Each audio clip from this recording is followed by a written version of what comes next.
Now for today's talk, please welcome Rebecca Hendricks.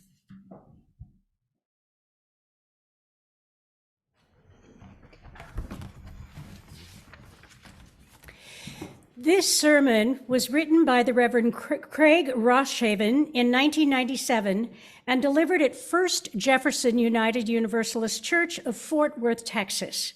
While some of the references might appear dated, his message is clearly as applicable today as it was in 1997.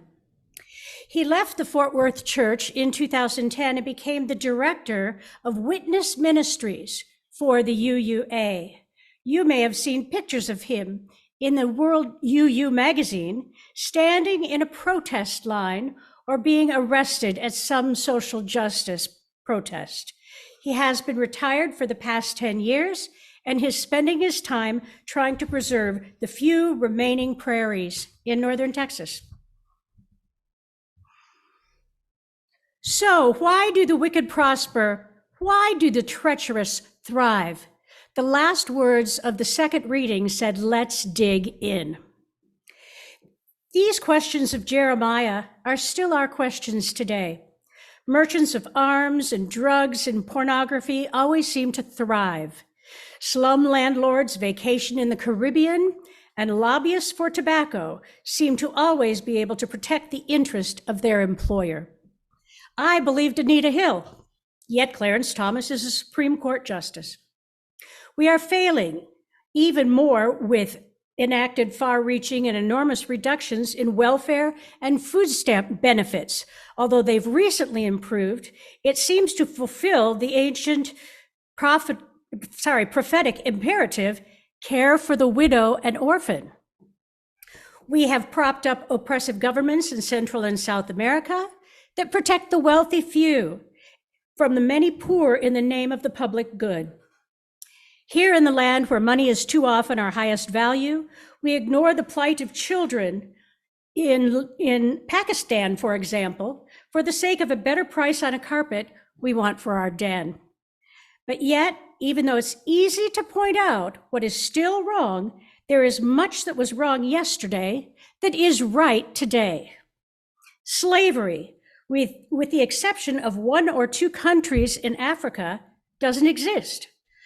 Child labor has been eliminated in many countries, though it still rears its ugly head today in America. In our country, women and racial minorities can now vote.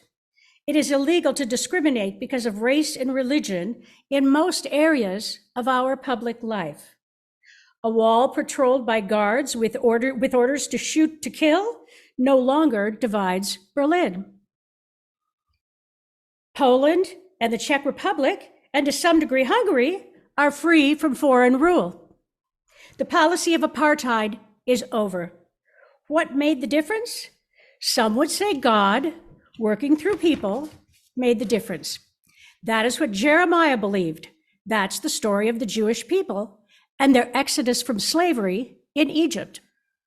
But in these post-Enlightenment days, most of us are suspicious of that answer. Indeed, some of us even believe that in many instances, depending on God to make things right is part of what kept things wrong for so long. God has been replaced for many of us with other non-theistic equivalents. The notion of progress is one such equivalent. Just as the people of ancient Israel had faith in God, so the people of the Enlightenment had faith in the power of education and reason and freedom to usher in a golden age. But the descent of Germany, the most cultured and educated Western nation, into the evils of war and genocide, shook our faith in the myth of progress. Some would put their faith in the invisible hand of the market. They believe that most of the social ills we are prone to would disappear if we only had enough jobs, and the only way to create these jobs is by removing the burden of excessive regulations and taxes. In the best of faith, they tell us, trust in the market, and we will grow our way out of injustice. I don't believe in or hope for supernatural interventions by God, but I also don't believe in progress or the wisdom of the market's vaunted invisible hand. I do believe, though, that goodness will prevail. I do believe that the wicked and the treacherous will suffer. I have confidence in the moral coherence of the world. I believe that goodness cannot forever be mocked. I believe that there is a moral order that will inevitably crush all tyrannies, punish all oppressors. I often find it difficult to sustain my faith in the moral coherence of the world. It often seems that the forces of hate and greed are winning, and that they have always won. It too often seems that might makes right, that brutality and intimidation and calculated self-interest and corruption have the upper hand in public life. At such times, though, I need to remind myself that goodness and justice have prevailed and won against evil. God is a mystery to me. I have never experienced a burning bush or some other sign. I reject the classical God of Deuteronomy that intervenes in history. But yet, I feel that I am part of something larger than myself, a system of which I am but a part, a process of creation in which I am included. At times, I feel called, as it were, by something or by someone to do justice.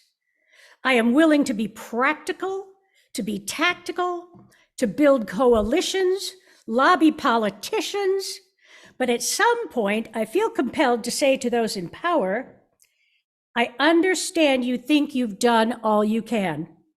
I can tell you, it's not enough.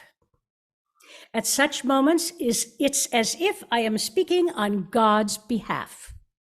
I told the mayor of Fort Worth it was not enough when she told me she'd done all she could politically do to help protect the rights of gays and lesbians.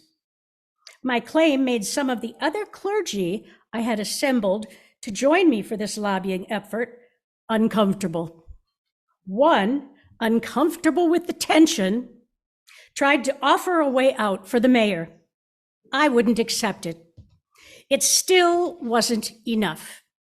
I was proclaiming God's unconditional call to justice.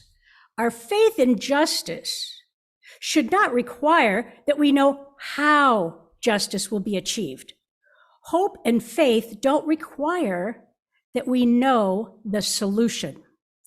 A member of the First Unitarian Church of Dallas and a friend of this congregation frequently sends me timely articles and sermons. Recently, he sent me a sermon by Kendall Gibbons on the subject of racism. We don't like struggling with racism because it's a problem we can't solve in our lifetime. Middle-class white folks tend to prefer dealing with problems that they can solve. We can't imagine a solution to racism. It seems to be an intractable problem.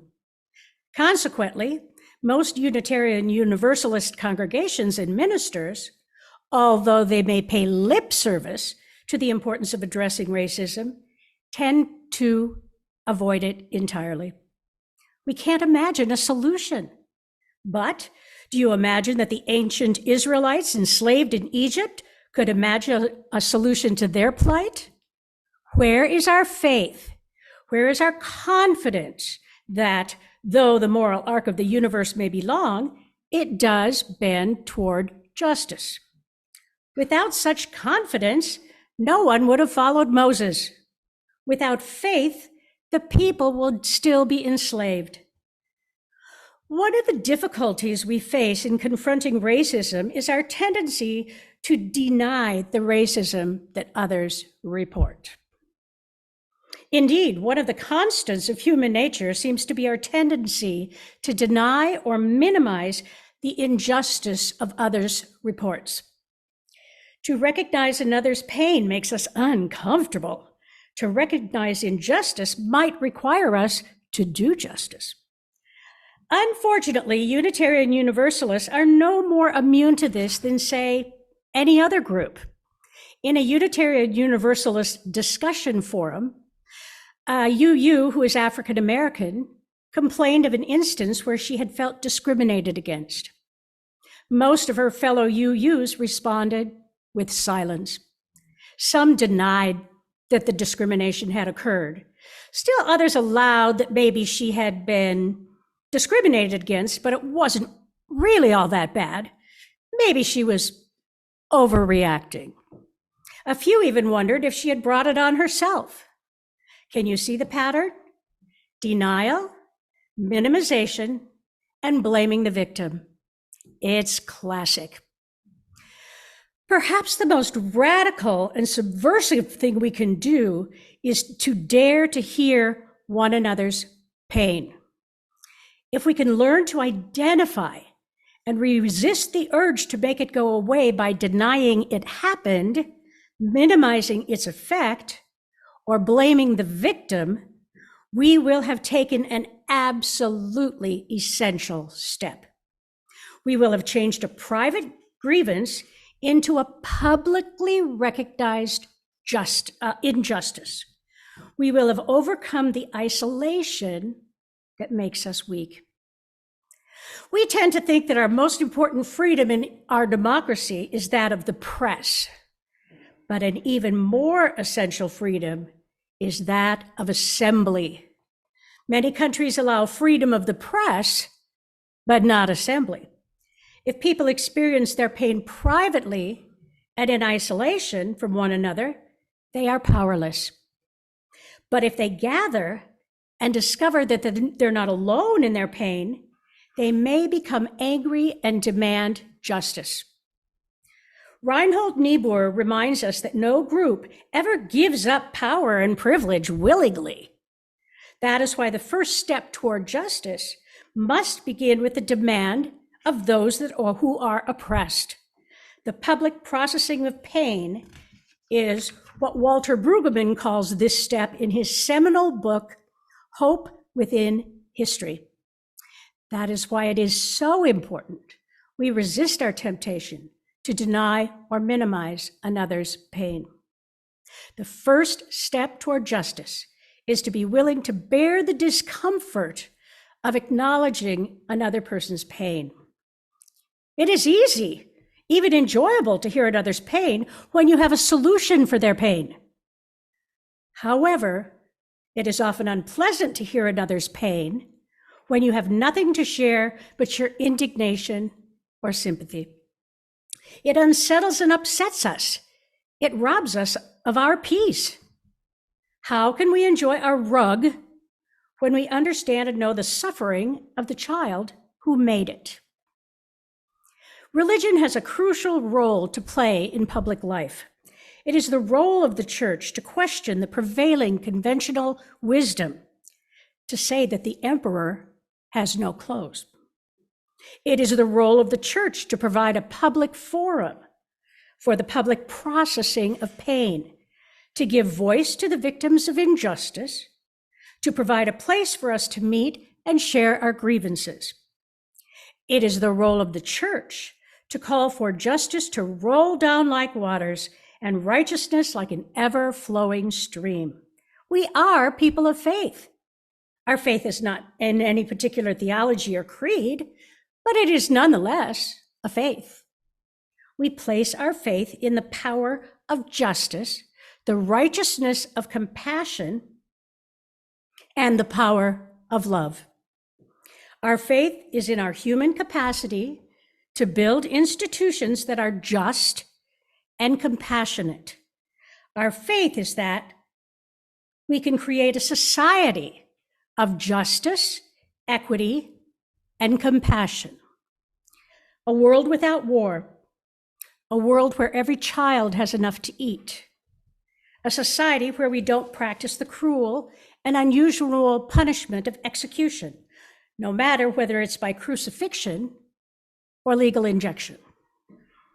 a society where we are hired and promoted on the basis of our ability and performance instead of our race and class. Let us then, both in our individual lives and in our corporate life, open our ears and hearts to all our brothers and sisters, even if their stories make us ache. Let us then learn to see through the self-serving propaganda and justifications of the too comfortable so as not to be taken in and confused by their screens of smoke. Let us then practice a faith that not only comforts us in our hour of need, but also provokes us to exclaim, "It is not enough."